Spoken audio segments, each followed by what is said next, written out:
তুই এই পালঙ্কের নিচে লুকিয়ে থাক, তোর ভাগ্যে থাকলে হবে খন। লোমির কথা মতো মানিক পালঙ্কের নিচে লুকিয়ে রইল।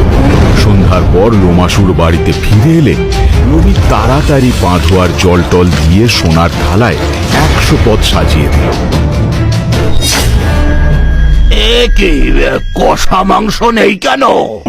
লোমি ভয়ে ভয়ে বলল, মানে আজকে ভালো মাংস পাইনি, তাই আর কষা মাংস রান্না করিনি।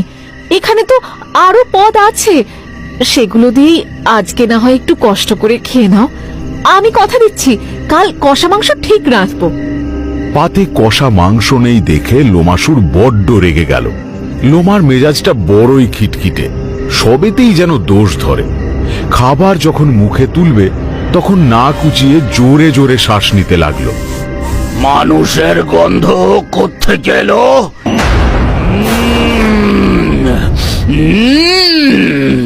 এ তো মানুষেরই গন্ধ।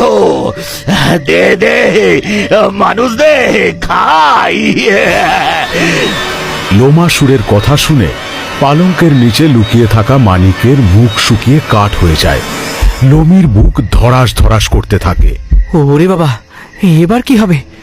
তাহলে কি এবার আমাকে লোমাসুরের পেটে যেতে হবে? ওরে বাবারে, এবার কি হবে? লোমা যদি জানতে পারে তাহলে তো ছেলেটাকে একেবারে আস্ত চিবিয়ে খাবে। না না না না, লোমাকে কিছুতেই জানতে দেওয়া যাবে না যে ওই ছেলেটা এখানে আছে। কি হলো, নিয়ে আয়। কোনো মানুষ তো নেই, তবে একটা মানুষ এসেছিল, কিন্তু তোমার নাম শুনেই পালিয়েছে। এই শুনে লোমাসুর কিছুটা শান্ত হয়ে খাবার খেতে শুরু করলো। খাওয়া শেষ করে লোমাসুর তার সোনার পালঙ্কে শুয়ে নিদ্রা গেল। ঘুমের মধ্যে তার লম্বা লেজটি খাটের বাইরে এসে ঝুলতে লাগলো। সেই লেজের আগাতেই ছিল অতি চমৎকার পালকের গোছা। এদিকে মানিক পালঙ্কের তলায় অপেক্ষা করে আছে।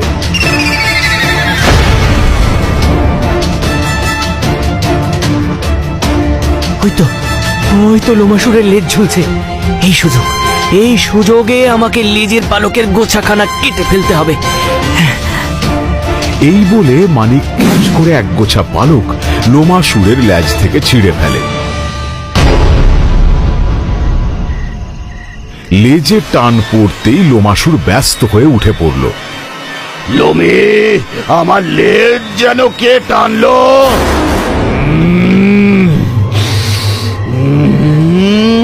মানুষের গন্ধ।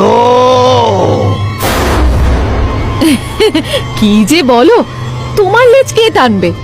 এত বড় পালকের গোছা কোথায় আটকে লেজে টান পড়েছে। কিন্তু আমি যে মানুষের গন্ধ পাচ্ছি।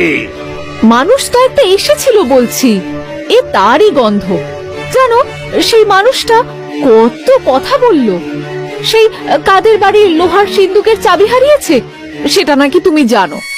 হ্যাঁ হ্যাঁ জানি তো, সেটাকে তোদের খোকা গদির ভেতরে ঢুকিয়ে দিয়েছে। ও, আর যে লোকটা মানুষ ঘাড়ে করে নদী পার করে, সেটা একটা মস্ত গাধা। সে যদি কাউকে কাঁধে নিয়ে ডাঙায় উঠে যায় তাহলেই তো সে বাড়ি যেতে পারে। 1, 2, 3, আমার 3টি কাজই আদায় হলো। লোমাসুর আবার ঘুমিয়ে পড়ল। রাত পোহালে ভোর হতেই লোমাসুর শিকার করতে বাইরে চলে গেল। আর মানিকও সেই ফাঁকে লোমিকে ধন্যবাদ জানিয়ে সেখান থেকে বিদায় নিয়ে চলে গেল সেই নদীর পারে। নদীর পারে যেতেই দেখা হলো সেই বুড়োর সঙ্গে।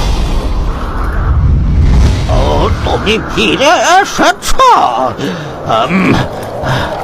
হ্যাঁ, চলুন, আমাকে নদী পার করে দেবেন। আমার কথা কিছু হলো? সে হবে ক্ষণ, আগে পার তো করুন। তবে এবারে কিন্তু আমাকে ডাঙায় তুলে দিতে হবে, না হলে কিন্তু আমি বলবো না। আচ্ছা ঠিক আছে, উঠে এসো আমার কাঁধে।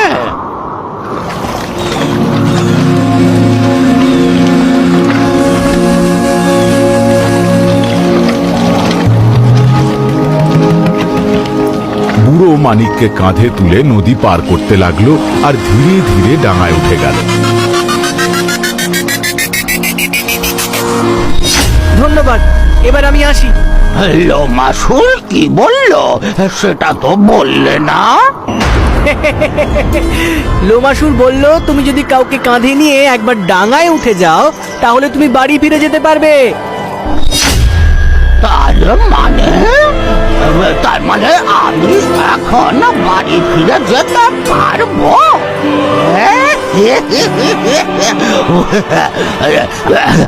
আবার তো আনন্দে ধেই ধেই করে নাচতে ইচ্ছে করছে।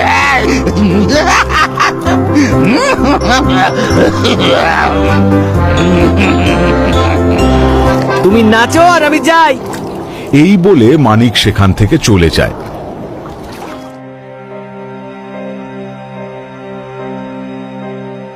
পথে যেতে যেতে আবার রাত্রিবেলায় সেই ধনী ব্যক্তির বাড়িতে মানিক আশ্রয় নিল।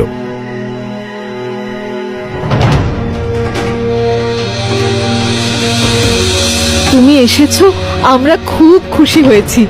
লোমাসুরকে আমাদের সমস্যার কথা জিজ্ঞেস করেছিলে? হ্যাঁ করেছিলাম। উনি বললেন আপনাদের খোকাই ওই লোহার সিন্ধুকের চাবিখানা গদির নিচে রেখেছে। মানিকের কথা শোনা মাত্রই সেই ধনী ব্যক্তি ও তার স্ত্রী গদি ভেঙে সেই সিন্দুকের চাবিখানা বের করে, আর চাবি পাওয়া মাত্রই তারা সিন্দুকটি খুলে ফেলে আর সেখান থেকে ঢের সোনা পায়। আর সেখান থেকে মানিককেও তারা অনেকটা সোনা দেয়। না না না না, এটা আমার লাগবে না। আজ তো তোমার জন্যই আমরা এই সব কিছু পেলাম, এ তোমার প্রাপ্য। রাখো রাখো বাবা রাখো। মানিক সোনা নিয়ে আবার রাজ্যে ফিরে আসে।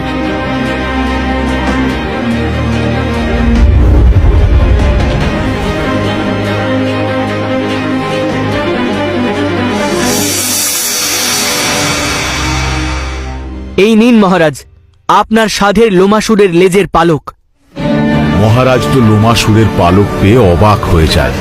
সমস্ত রাজ্য সভাসদগণেরা মানিকের এই সাহসিকতার প্রশংসা করতে শুরু করে। বাবা, এ তো অনেক সাহসী ছেলে। লোমাসুরের লেজের পলক নিয়ে আসা মুখের কথা সত্যি নাকি? মহারাজ, আপনি আর দেরি করবেন না, এই ছেলের সাথেই রাজকন্যার বিবাহ দিয়ে দিন। এখানে তো আর আমার অমতের কোনো জায়গায় নেই।